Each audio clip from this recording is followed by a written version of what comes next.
When you first see these two TVs side by side, the Samsung QN80F probably feels like the obvious choice. It has the brand recognition, the cleaner design, and honestly, a lot of people still trust Samsung automatically when buying a TV. But after spending time with both of them, I think the TCL QM8L makes this decision way more difficult than most people expect. In some situations, it actually delivers the more impressive experience, especially if you care about gaming and HDR performance. At the same time though, Samsung still does a few things better that could matter a lot depending on how you actually use your TV every day. So if you're trying to figure out which one is really worth your money, here's what you need to know. The biggest difference between these TVs comes down to how they approach picture quality. The TCL is clearly designed to grab your attention immediately. It pushes brightness hard, HDR scenes look extremely impactful, and games especially have that high-contrast wow effect that instantly stands out. The Samsung takes a different approach. The image looks more controlled and more balanced overall. Some people are going to prefer that because it feels cleaner and a little more refined during longer viewing sessions.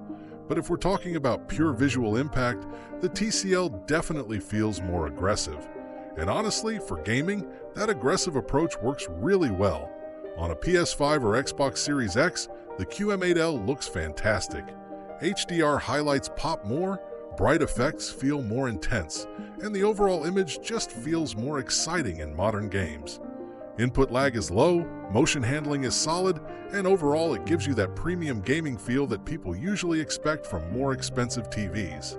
The QN80F is still a good gaming TV, but this is where things get interesting. Samsung used to feel almost untouchable in this category, and now the gap feels much smaller than before. In some games, especially HDR-heavy titles, the TCL honestly looks more impressive. That said, Samsung still has one important advantage that a lot of people overlook when comparing TVs like this.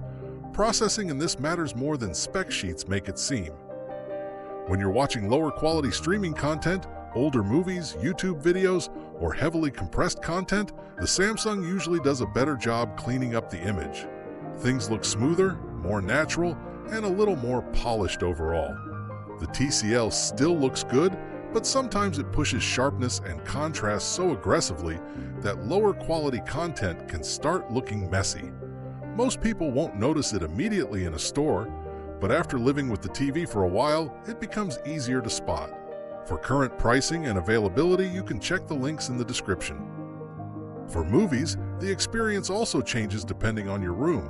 In a darker room, the TCL has the advantage for cinematic impact. Black levels feel deeper, HDR scenes have more punch, and movies generally feel more dramatic. If you mainly watch Netflix, Blu-rays, or big blockbuster content at night, the QM8L creates a really impressive image for the price. But in brighter rooms, the Samsung starts to feel more comfortable and more balanced.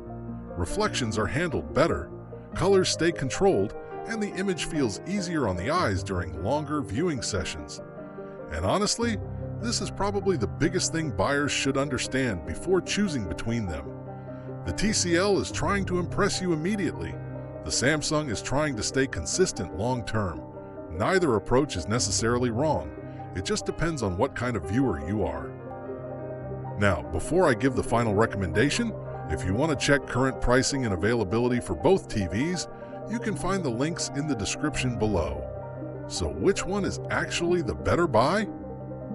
If your priority is gaming performance, HDR impact, and getting the most exciting picture quality possible for the money, I think the TCL QM8L is the stronger value right now.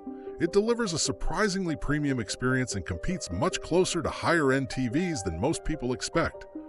But if you care more about image processing, consistency, and a smoother everyday viewing experience across all kinds of content, the Samsung QN80F still makes a strong case. For most people though, especially considering the performance you're getting for the price, I honestly think the TCL is the more interesting option this year.